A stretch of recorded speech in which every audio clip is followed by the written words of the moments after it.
welcome to your deep dive. Today, we're heading east, setting sail for the Ryukyu Kingdom. The Ryukyu Kingdom. Specifically Okinawa. Okinawa. Back in the 1400s. You're right. You've got your historical maps, you've got your notes. I've got Kerr. That's right, George Kerr.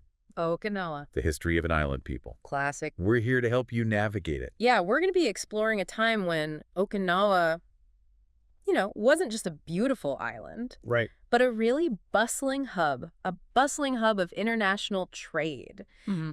Think silks and spices, Chinese connections. Okay. Even encounters with Portuguese explorers. All right, so picture this. Okinawa in its heyday. Right. Turns out they were like the rock stars. The rock stars. Of maritime trade. Yeah. We're talking luxury goods from the Indies, flowing through their port of Naha. Flowing through. Headed for China, Korea, Japan, you name it. It's amazing, isn't it? Kerr compares them to, the city-states of Europe at the time, places like Genoa and Venice. Yeah. While not as grand, Okinawa had that same energy. That same entrepreneurial spirit driven by trade. You mentioned Portuguese explorers. Yeah. Did their paths actually cross with Okinawa? They did. Okay. And it's a pivotal moment we'll get to. Okay. But first, I think we should talk about how this tiny kingdom managed such success. Yeah. How did they do it? I mean, these were skilled navigators making journeys of 5 months to the Indies and back. Wow. They even had their own trading depot in China. Their own trading post in China. What's the story there? It was located in a place called Zhuangzhou. Okay. In Fujian province. And get this. Why? It operated for over 4 centuries. 4 centuries. Can you imagine? Yes, that's unbelievable. A dedicated hub for Okinawan merchants and diplomats right in the heart of China. That's incredible. I mean, to maintain something like that for so long, yeah. that speaks to some serious diplomatic skills. Absolutely. And it wasn't just about trade, though. Right. This depot fostered a lot of cultural exchange as well. Okinawan students would actually go there to study, learning the language, the customs, even artistic techniques. Fascinating. It really highlights how interconnected the world was, even back then. Okay, so we've got all this incredible stuff flowing through Okinawa. Yeah. Silks, spices, rare woods. It's amazing. I mean, what kind of impact did that have on their own culture? Right.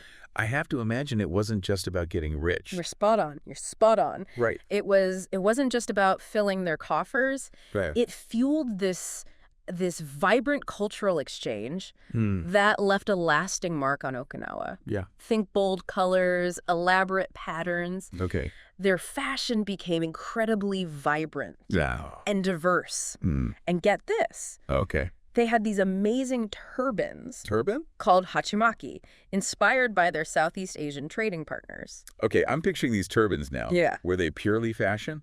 That's a good question. Or was there more to it?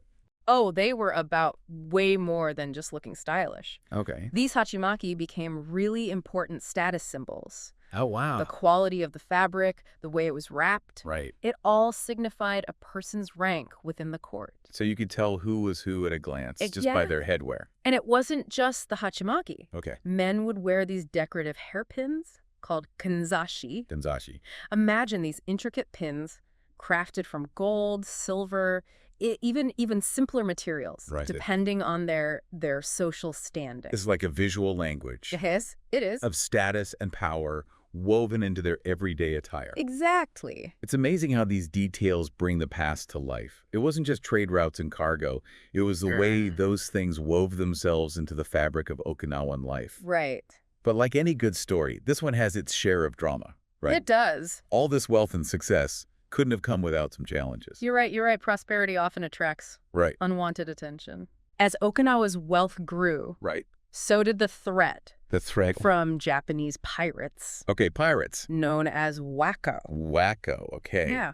Were these wacko just a nuisance or a serious threat to Okinawa? They were a constant menace in the region. Really? Preying on shipping routes and coastal communities. And they weren't just like ragtag bands of raiders. Right. These were organized, powerful groups, sometimes even backed by feudal lords in Japan. Wow. So how did Okinawa, with its, focus on trade and diplomacy, deal with such a formidable enemy? Yeah. Did they have like a powerful navy of their own? That's where it gets interesting. While some historians speculate that the Okinawans might have dabbled in a bit of piracy themselves early on, during this period they seem to rely more on their diplomatic skills and their unique position as this neutral trading partner. So they managed to avoid direct conflict. It seems so, yeah. Wow. Remember their close ties with China? Despite this ongoing threat from the Wako, who often targeted Chinese ships, Okinawa managed to maintain its trading privileges and positive relationship with the Chinese court.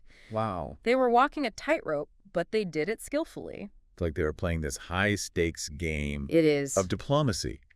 Yeah. Balancing these powerful forces while protecting their own interests. It's a fascinating, fascinating story. Yeah, speaking of navigating tricky situations, our deep dive today mentioned a King Shotoku. Shotoku, yeah. Who decided to test the waters, so to speak? He did. With a military expedition? That doesn't sound very Okinawan, does it? You're right. It was a departure from the usual approach. Shotoku was a young, ambitious ruler. And he set his sights on conquering Kikai Island. Kikai Island, where's that? What made it so tempting for this young king? Kikai Island sits north of Okinawa on the sea route to Japan. It wasn't exactly a treasure trove. But it did have strategic importance. For anyone wanting to control those shipping lanes. Right. Shotoku saw it as a way to project power. Maybe even emulate some of those ambitious Japanese lords who were causing so much trouble with the Wako. He even adopted the banner of Hachiman, the Japanese god of war, who was quite popular among, shall we say, those with a more flexible approach to maritime law. So he embraced the symbols of war. He did. But did he find the success he craved? Well, he did manage to conquer Kikai Island, but it turned out to be a very hollow victory. How so? The island itself had very little strategic value, and the expedition drained the royal treasury. It was a classic case of overreach, letting ambition cloud better judgment. A costly mistake, it sounds like. It was. What happened? Did Okinawa descend into chaos? Well, it certainly didn't help matters. The expedition fueled a lot of resentment. Unrest back home? Rebellions erupted, court officials jockeying for power? Oh, wow. And in the end, Shotoku's reign ended in turmoil. Wow. So it's a reminder that even in a golden age, internal divisions and poor decisions can have, big consequences. Dire consequences. A cautionary tale for sure. So we've got ambitious kings, pirate threats. What else does this deep dive have in store for us? Well, beyond these internal struggles, Okinawa was about to face a monumental turning point. An encounter that would forever alter their destiny. Remember those Portuguese explorers we mentioned earlier? Oh, right. What was their role in all of this? Well, imagine you're an Okinawan trader. Sailing into the bustling port of Malacca. A central hub in your trade network. But instead of the usual sights and sounds of commerce, you're met with devastation. The city's in ruins, cannons boom in the distance. Oh my goodness. And a powerful fleet of ships, unlike any you've ever seen before. Wow. Rides at anchor in the harbor. Okay, now that's a scene. This is the moment everything changes for Okinawa, isn't it? It is. They come face to face with the Portuguese. Precisely. Wow. The year is 1511. 1511. Just a few years after the disaster of Shotoku's reign. And the world as the Okinawans knew it is about to change forever. It must have been just an incredible shock to those Okinawan traders. Here they were at the heart of their trade network. And suddenly they're facing this new power, one with advanced technology and a hunger for expansion. It's like, talk about being at the wrong place at the wrong time. This wasn't just like, a rival fleet. This was a sign that the world was changing. And Okinawa, despite its success, was not immune. And they couldn't hide from it. It's a real stark reminder that even in a golden age, external forces can really disrupt everything. And this wasn't just about trade routes or territorial ambitions, This was a clash of cultures. A clash of worldviews. I mean, can you imagine those Okinawan sailors kind of trying to reconcile their own beliefs and customs with those of these newcomers from this distant land? It's easy to get caught up in the geopolitical implications of it. Right. But you're right. It must have been just a mind-blowing experience. Oh, absolutely. For those, yeah, on the ground witnessing this firsthand. Yeah, this collision of worlds. Right. Yeah. So this encounter. So as brief as it might have been, right. cast a long shadow over Okinawa's future. Yeah. It was a harbinger of things to come. Right. A sign that they could no longer afford to be yeah. solely focused on their own corner of the world. It makes you wonder how this encounter shaped their thinking. Yeah, absolutely. The policies going forward. Yeah. Right. Did they try to fortify their defenses? Yeah. Did they double down on diplomacy, trying to navigate this new world order? Those are questions that historians are still grappling with today. Yeah, that's fascinating. But even as they faced these uncertain times, one thing that remained constant was that vibrancy of Okinawan culture. Right. That unique blend of influences they had cultivated over centuries. Let's talk more about that. I mean, earlier we touched on those fascinating hachimaki turbans. The hachimaki, and the kinzashi hairpins. Right. They weren't just fashion statements, were they? Not at all. Not at all. Right. They were powerful symbols of social status. Okay. Woven into the very fabric of Okinawan society. Think about it. In a world without social media or mass communication, how do you signal your place in the hierarchy, Right. How do you command respect and convey authority? It's all about those visual cues. The clothing, the accessories. Absolutely. The way you present yourselves to the world. And in Okinawa, those visual cues were incredibly refined. Yeah. Those hachimaki, for example, weren't just any turban. Right. The way they were folded. Okay. The materials that were used. Right. Even the angle at which they were worn. Wow. All of that spoke volumes about a person's rank and position.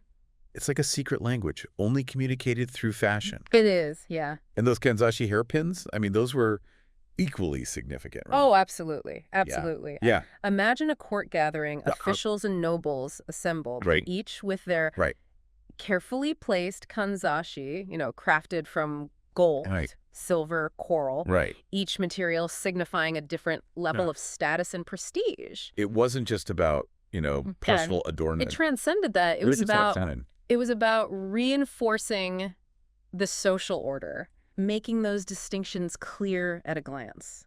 It's amazing how those seemingly small details offer such a, it is a profound glimpse into this vanished world. I know. It makes you appreciate the power of symbolism. It does, yeah. How it transcends time and language. Oh, absolutely. And those symbols weren't limited to just fashion. Oh, of course not. I mean, think about the music, the bands. It's the storytelling traditions that flourished in Okinawa. Absolutely. During this period. They absorbed influences from all over their trading network. Right, creating this cultural tapestry. It's true. That was both unique and remarkably diverse. Yeah. It's a reminder that even in the face of challenges, even as the world around them was changing, the Okinawans held on to their identity. Right. Their ability to blend the old with the new. And that is a real, I think, testament to their resilience and their adaptability. It is, and it's a legacy.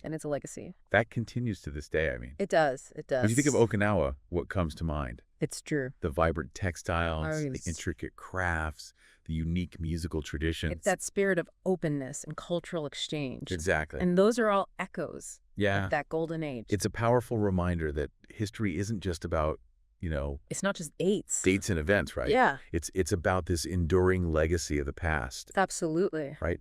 The threads that connect us to those who came before us. It's about the stories we tell ourselves about the past. Well said. Well said. And on that note, we've reached the end of our deep dive. This has been fantastic. Into Okinawa's golden age. I've loved it. We journeyed through bustling ports. We did. Opulent courts. We saw it all. And faced the looming shadow of a changing world. It was a journey. It's been an incredible exploration filled with insights. So many insights. And aha moments. And for you, our listener, we hope this deep dive has sparked your curiosity. Absolutely. Leaving you with a newfound appreciation. A newfound appreciation. For this fascinating chapter. It is. In Okinawan history. It's fascinating. Until next time, keep exploring, keep questioning. Keep learning.